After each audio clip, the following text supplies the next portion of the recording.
Hey, we're back. We are now in George versus George on page 36, A New Nation, 1776.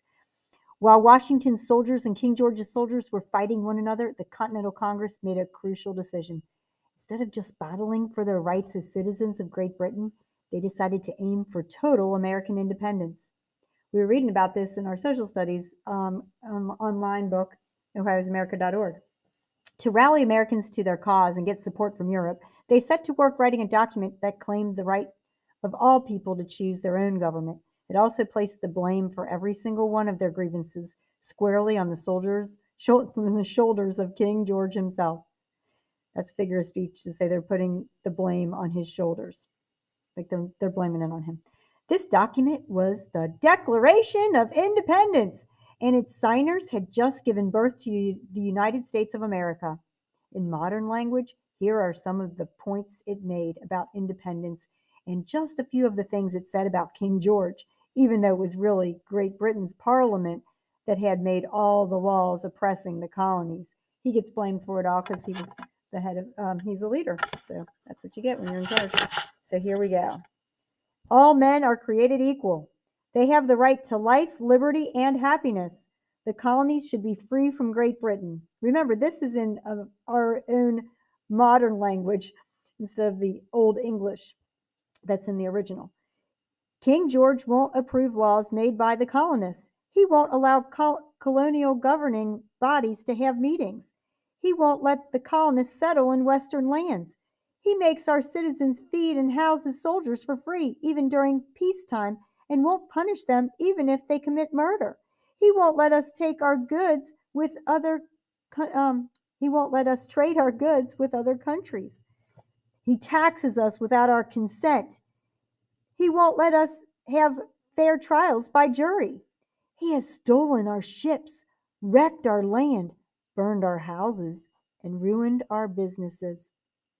He is sending cruel armies to destroy us. When he captures our citizens at sea, they must either fight against their own countrymen or kill themselves. Oh my goodness. He encourages our slaves and the merciless Indian savages to fight against us. Right here, we have a lot of evidence, don't we, for why the Patriots were wanting to start their own country. This is their Declaration of Independence. A prince whose character is thus marked by every act which may define a tyrant, it stated, is unfit to be the ruler of a free people. Who do you think the tyrant is? They're talking about King George. Here's the cartoon. There, I guess King George will be able to read that. We must indeed all hang together, or most assuredly we shall all hang separately. If you get hung for treason, he's saying let's stick together. I shall have the advantage over you because of my size, and will be over with me in a moment, but you will be kicking in the air half an hour after I am gone. That's Benjamin Harrison saying that because he's larger. Okay, so here we go. Supporters of Great Britain thought the signers were traitors who, under the Declaration of Independence, to attack their own king and promote war against him. To American rebels, though, King George was a traitor to his own British citizens in America because he refused to uphold their British constitutional rights. The rebels gathered to celebrate their independence. Tremendous crowds of mercy makers beat drums, burned bonfires, held a mock burial of King George, so they pretended to bury King George like they killed him, that's not nice, and pulled a gilded statue of the king on horseback off its pedestal and melted it down to make bullets for army muskets. The king was thoroughly dismayed. We can guess at what dismayed means. Thoroughly upset. I wish nothing but good. Everyone who does not agree is a traitor or a scoundrel. That's King George on his throne, upset. And that's the next part will be page 38 when we have the tides of war, when they are going to fight in the battles against the British troops.